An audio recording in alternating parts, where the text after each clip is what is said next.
আমাদের হিসাবে বাংলাদেশে ক্যাশলেস হলে 1.5 থেকে 2 লক্ষ কোটি টাকার নতুন রাজস্ব বা আয় বৃদ্ধি পাবে, সেটা একটা বড় উদ্দেশ্য। তো এই জায়গাটাতে আমাদেরকে কাজ করতে হবে।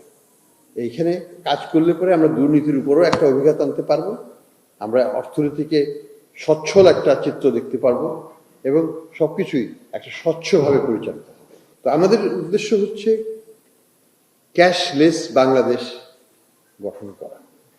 সেই আলটিমেট অবজেক্টিভে যেতে হলে আমাদেরকে অবশ্যই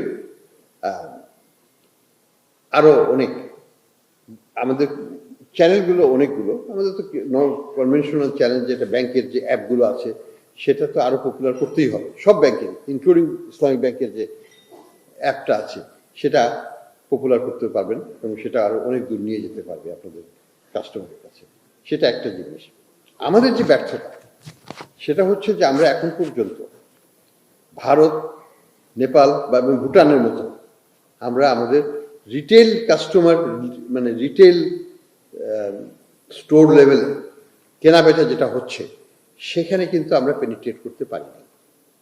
আমাদের মোবাইল ফাইন্যান্সিয়াল সিস্টেম, আমি যেখানে বলবো যে M cash should stand apart from others, বিকাশের চাইতে অন্যদিকে ফোকাস করুক, সেটা হচ্ছে রিটেল মার্কেটিং, মাইক্রো এবং এসএমই সেক্টরের দিকে নজরটা বেশি দিই। প্রত্যেকটা ছোট ছোট ব্যবসায়ী প্রতিষ্ঠান, সেটা শিল্প প্রতিষ্ঠান হোক, সেটা দোকান হোক, সেটা আমার কাঁচা বাজার হোক, সেটা আমার রিক্সাওয়ালা হোক, সেটা আমার এনি সার্ভিস প্রোভাইডার, ওয়ার্কশপ, সেই রিক্সা ঠিক করছে সেই দোকানদার হোক, তাদের সবাইকে কিউআর কোডের মাধ্যমে এটার মধ্যে ইন্টিগ্রেট করে দেওয়া।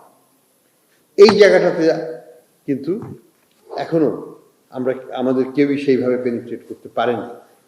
আমি বলবো এম ক্যাশের উচিত হবে এই মার্কেটটাকে ক্যাপচার করা। আমাদের এম ক্যাশও থাকবে, অন্যান্যগুলোও থাকবে, ইন্টারঅপারেবল সিস্টেম।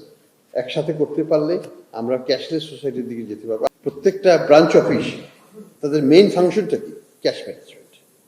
টাকা দিচ্ছে, টাকা নিচ্ছে, দিচ্ছে, নিচ্ছে, কোনোটারই দরকার হয় না যদি আমরা টেকনোলজিক্যালি সেভি হই এবং সেটাকে ব্যবহার করি। টেকনোলজি তো available, it is available, it is made available to the customer. All is need কাস্টমারকে এডুকেট করা, কাস্টমারকে কনভিন্স করা এবং কনভেনিয়েন্সটাকে বুঝিয়ে দেওয়া যাতে তাকে ব্রাঞ্চ অফিসে আসতেই না হয়।